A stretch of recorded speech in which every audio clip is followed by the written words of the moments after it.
자, 그러면 첫 번째 세션 시작하도록 하겠습니다. 성물, 합리성입니다. 네, 지금부터는 약간 좀 경제학 이야기를 좀 하겠습니다. 제가 경제학자이기 때문에 경제학 이야기를 안 할 수는 없고요. 첫 번째 경제학의 저희가 보물처럼 다루는 게 경제적 합리성이라고 하는 건데요. 경제적 합리성이라고 하면 여러분들이 떠오르는 게 아마도 호모 이코노미쿠스, 경제인이라고 하는 게 떠오르실 겁니다. 그럼 이 경제적 합리성이라고 하는 게 뭐냐라고 하면 개인들이 가지고 있는 주관적인 목적을 일관된 추구를 통해서 자기의 만족도를 극대화하는 거, 이거를 이제 경제학자들의 전문 용어로 하면 효용 극대화라고 이야기를 합니다. 일견 타당해 보이긴 한데, 왜냐하면 저희들도 사실은 살아가면서 저희 인생의 목표들이 있습니다. 그리고 매 순간순간마다 목적이 있고, 그거를 가급적이면 추구하려고 하고, 그걸 통해서 나의 뭔가 만족도를 높이고 싶어하는 게 있습니다. 그런데 이제 많은 학자들이 이 호모 이코노미쿠스 같은 사람은 어떤 사람이냐라고 하면, 제 생각에는 다음과 같은 두 사람을 결합시켜 놓은 사람이다. 왼쪽에 보이는 분은 알버트 아인슈타인입니다. 알버트 아인슈타인과 같은 엄청나게 뛰어난 두뇌를 가지고 완벽하게 계산할 수 있는 능력에다가, 오른쪽은 마하트마 간디와 같이 엄청난 절제력을 가지고 자기가 원하는 바를 위해서 앞으로 나아가는 그런 분입니다. 그래서 호모 이코노미쿠스는 사실은 이와 같은 인류에서 아주 뛰어난 과학자와 그 다음에 뛰어난 사회 변혁가를 결합한 인간이 호모 이코노미쿠스가 아닌가 싶습니다.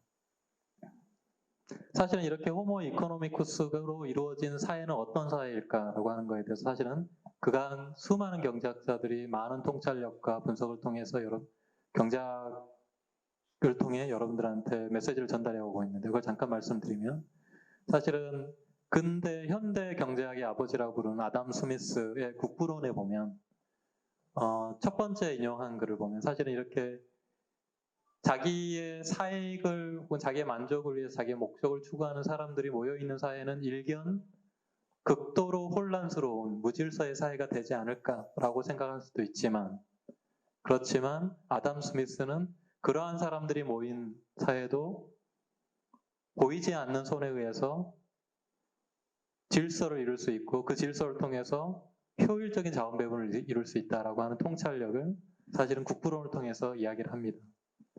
그래서 첫 번째 패러그래프에서 이야기하는 거는 사실은 우리가 저녁에 따뜻한 음식으로 저녁 식사를 할 수 있는 것은 사실은 정육점의 주인이라든지 빵집의 제빵사의 호의에 의해서 우리가 그런 걸 하는 게 아니라 그분들의 사익 추구, 자기의 이익을 추구하기 위한 건데, 그게 사회적으로 시장을 통해서 잘 조화를 이루면서 우리가 맛있는 식사를 하게 된다라는 이야기고, 그 밑에 이제 그렇게 맛있는 식사를 할 수 있게 된, 그럼 사익을 추구하는 개인들이 모여서 이루어진 사회가 어떻게 질서를 이룰 수 있는지가 사실은 보이지 않는 손에 의해서 이루어진다라는 이야기를 합니다.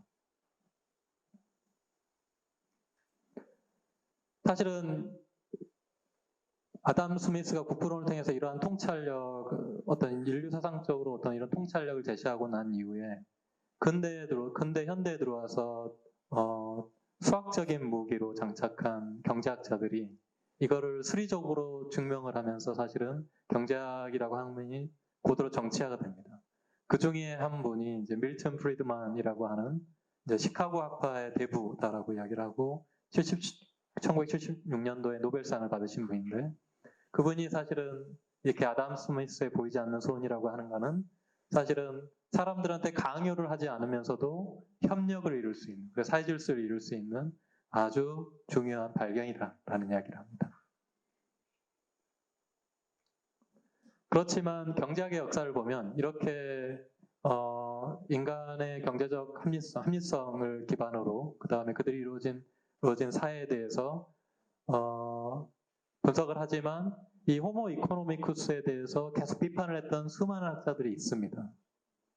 제가 여기에는 이제 몇 분의 이제 유명한 분들만 제가 했는데, 이 외에도 수많이 많은데, 첫 번째는 이제 허버트 사이먼이라고 78년도에 노벨상을 받으신 분이고, 두 번째는 다니엘 카네만이라고 2002년도에 노벨상을 받았는데, 아마 여러분들이 이분은 행동경제학의 아버지다라고 해서 아마 많이 들어보셨을 겁니다. 세 번째 분은 2013년도에 이제 밥 실러라고 이제 금융시장에서 비합리적인 사람들이 시장이 어떻게 움직이는지 이런 것들을 해오셨고요. 그리고 3년 전에 리차드 테일러 교수가 넛지라고 하는 아이디어로 호모 이코노미쿠스가 아닌 사람들이 행동 변화를 어떻게 유도할지에 관한 것들을 쭉 이야기했습니다. 사실은 이 호모 이코노미쿠스의 사상적인 것을 여러분들이 받아들이면 사실은 개인들이 자기 다 잘해서 잘하기 때문에 자기의 이익을 잘 추구하기 때문에 사실 정부가 개인들이 자유롭게 사역에 따라서 거래를 하고 사회활동을 하는 곳에 개입할 근거가 그렇게 마땅하게 많지는 않습니다. 개입해야 되는 경우에는 그렇게 보이지 않는 손이 제대로 작동하지 않는 경우에만 개입을 해야 된다라는 이야기를 했고요. 이분들이 쭉 이야기하시는 거는 꼭 우리가 보통 만나는 사람들은 호모 이코노미쿠스가 아니기 때문에 정부가 꼭 강요하는 방식은 아니더라도 행동 변화를 유도할 수 있는 여러 가지 정책 수단을 가지고 개입을 해야 된다라고 하는 이야기들을 했었고요. 사실은 이 이야기를 간단하게 이분들이 했던 이야기를 어떤 이야기인지를 제가 간단하게 이제 말씀을 한번 드리면 다음과 같은 합리성이라고 하는 게 어떻게 생각할 수 있는지를 한번 보면 사실은 우리가 관찰 가능하지 않는 어떤 사람이 자기의 목적의식을 가지고 일관되게 자기의 추구해서 자기의 만족도를 극대화한다라고 하면 그 사람이 관찰하는 학자의 입장에서 그 사람이 만족도를 극대화하는지 안 하는지를 판단하기가 쉽지는 않습니다. 하지만 경제학의 큰 기여 중에 하나는 이렇게 보이지 않는 선호와 보이지 않는 극대화 행동을 사실은 그 사람의 선택 행위를 통해서 우리가 이 사람이 효용 극대화를 하는지 안 하는지를 판단할 수 있다라고 하는 거고 그 직관을 제가 간단하게 설명을 해드리면 가령 예를 들어서 지금 A사의 휴대폰과 B사의 휴대폰에 대해서 제가 A사의 휴대폰을 B사의 휴대폰보다 더 좋아한다라고 선택을 한 경우이고 두 번째는 B사의 휴대폰과 C사의 휴대폰 중에서 나는 B사의 휴대폰을 더 선호한다라고 한다면 그러면 이제 A사랑 C사의 휴대폰을 이렇게 비교하게 되는 경우에는 어떤 선택을 하는 게 합리적이고 타당한 선택일까라고 제가 생각해 볼 수가 있는데 일관된 행동이라고 하는 거는 왜냐하면 A사 것을 B사 것보다 더 좋아하고 B사의 것을 C사의 것보다 더 좋아했기 때문에 A사와 C사를 비교할 때는 A사 것을 더 좋아하는 게 합리적인 선택이다라고 하는 거고 만약에 그렇지 않고 이렇게 선호 관계가 역전이 되면 우리가 이런 행동을 보이는 사람은 사실은 일관적인 목적을 추구하는 게 아니고 그러면 설령 그 사람이 어떤 목적의식을 가지고 하는지는 몰라도 이 사람은 효용 극대화를 하지 않을 가능성이 상당히 높다라고 제가 판단해 볼 수가 있습니다. 사실은 이런 연구 아이디어를 가지고 제가 말라위에 가기 전에 2014년도에 물론 이제 2019년도에 제가 네덜란드의 성인 인구를 대상으로 이 사람들의 마치 우리가 IQ 지수를 재는 것처럼 경제적인 합리성의 정도를 한번 측정을 해보자라고 했고 그래서 측정을 한번 해봤더니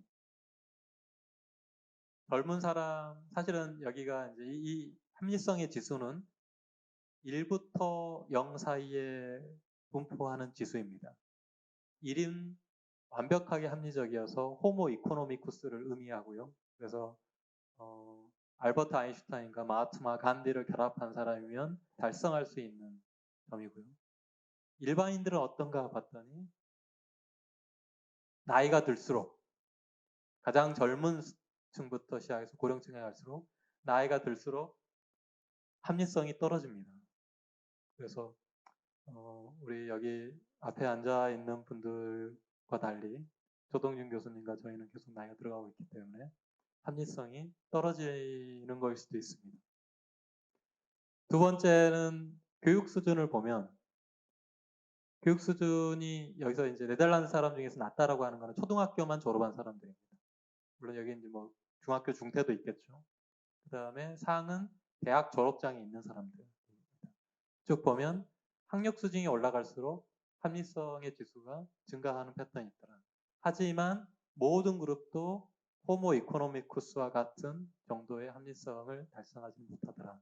라고 하는 연구를 제가 사실 말라이에 가기 전에 했었습니다.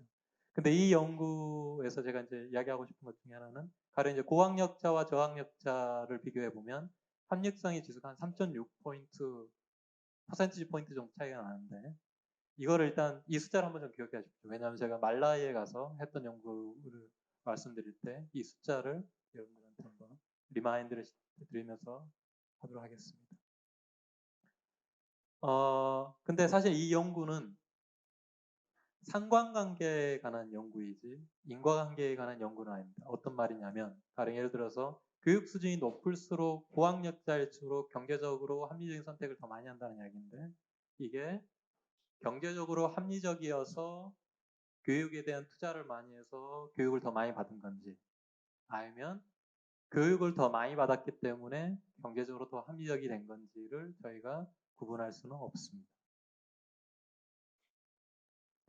그래서 이상으로 사실은 제가 경제학의 성물 1, 합리성에 대한 이야기를 마칠 텐데 여기서 사실은 이 앞에 쭉 경제학의 역사를 쭉 보여드리면서 사실은 호모 이코노미쿠스를 가정을 하고 이론들을 전개했고 하지만 비판자들도 있지만 그 비판자들이 보통 하는 이야기는 사람들이 사실은 완벽하지 않아서 이 복잡한 의사결정을 할 때는 간단한 휴리스틱을 이용하고 근데 그런 휴리스틱이 많은 경우에는 좋은 선택에 이르게 하지만 어떤 경우에는 체계적인 오류, 그 다음에 실수들에 이르게 할 수 있다라고 하는 게 다니엘 카네만, 혹은 뭐 아머스 트베스키, 혹은 리차드 테일러 이런 분들이 하는 이야기입니다. 그럼 저는 사실은 거기서 한 스텝 더 나아가서 사실은 그럼 경제적 합리성이라고 하는 게 보통 있는 사람들은 완벽하지 않다라고 한다면 이게 향상될 수 있는 문제인가? 그렇다면 어떻게 향상될 수 있는 것인가? 라는 질문을 가지고 말라이로 떠나고자 합니다. 일단 여기서 멈추도록 하겠습니다. 네, 지금 비행기에서 가이드를 통해 가지고서 지금 현장에 가기 전 그 현장에 관련된 정보를 지금 접하셨습니다. 경제적 합리성에 관해서 지금 설명을 들었는데요. 우선 저는 이 강연을 들으면서 이해가 안 가는 부분이 좀 궁금한 사항이 두 가지가 있었는데 왜 나이가 들면서 경제적 합리적 행동과 반대되는 행동을 할까? 그게 이제 첫 번째 질문이고 혹시 두 번째 이 질문이 경제적 합리성을 어떻게 측정하시는지 모르겠지만 단기적 합리성과 시간의 장기적 합리성을 구분시켜 보면 단기적으로는 비합리적으로 행동하지만 그것이 결국은 장기적으로 합리적이 될 수도 있거든요. 그래서 나이가 들면서 이 단기적 합리성을 추구하는 것이 아니라 장기적 합리성을 추구하는 것이 아닌가 하는 그런 이제 생각이 들었거든요. 그래서 그 두 가지 질문에 대해 가지고 어떤 의견을 가지고 계신지 궁금합니다. 네, 아주 좋은 질문을 해주셨고요. 사실은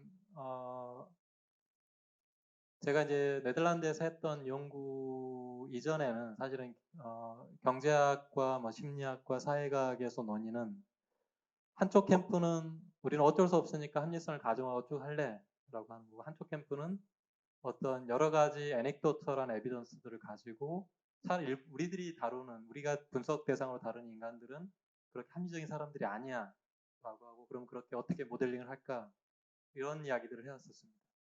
근데 이제 그렇다면 전체 인구들을 대상으로 인구 사회학적인 그룹마다 평균적인 합리성의 정도는 어떻게 될지에 대한 연구는 한 번도 없었는데 이제 그 연구를 저희가 이제 네덜란드에 가서 했었고요.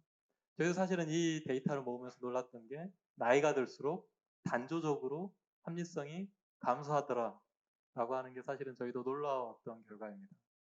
그래서 이걸 어떻게 해석해야 될까? 물론 여러 가지 이제 해석할 수 있겠지만 사실은 이제 나이가 들면서 분석적인 그 지능은 사실은 감퇴될 수밖에 없습니다. 저희가 수학적인 문제는 사실은 대입 시험 볼 때 가장 머리가 빠르게 돌아가고요. 그리고 나이가 들어갈수록 떨어질 수밖에 없는데 그 패턴과 좀 관련이 있는 게 아닌가 이제 그런 생각이 좀 들고요. 하지만 저희가 이제 네덜란드에 살 때 분석적인 지능이라고 하는 것도 측정을 했는데 그것과 깊은 상관관계는 그렇게 높진 않았습니다. 그래서 약간 다른 방식으로 상관관계가 있었다라고 하는 거고요. 그 다음에 이제 두 번째로 이제 말씀하셨던 것처럼 단기적으로는 실수인 것처럼 보이지만 손해를 보는 것 같지만 장기적으로는 좋은 결정일 수도 있다. 물론 아주 이제 좋은 말씀이시고 사실은 저희가 이제 했던 이 실험 연구는 사실 단기적인 합리성만 측정하는 거기 때문에 만약 장기적인 합리성까지 본다면 나이 드신 분들이 훨씬 더 현명하게 의사결정을 하실 수도 있지 않을까 그런 생각이 듭니다. 네. 우선 유튜브에서 질문이 좀 들어왔는데요. 그 이소임 씨가 질문을 줬습니다. 제가 정리하자면 이건 것 같아요. 수단은, 그러니까 효용을 극대화시키는 수단은 우리가 알 수 있거든요. 근데 문제는 뭐냐면 그 목표는 개인이 각자 다르게 가질 수 있지 않을까. 네. 그러면 도대체 우리가 어떻게 그 사람이 합리적이다라고 평가할 수 있을까라는 질문입니다. 아주 중요한 질문이고 사실은 경제학에서도 아주 깊은 논의가 필요한 안입니다. 사실은 저희가 이제 관측하는 거는 개인들의 소비 선택만 관측할 뿐이지 그 사람이 어떠한 목표, 어떠한 선호를 가지고 일관되게 추구를 해서 선택을 해서 자기의 효용을 극대화하는지는 사실은 관측이 불가능합니다.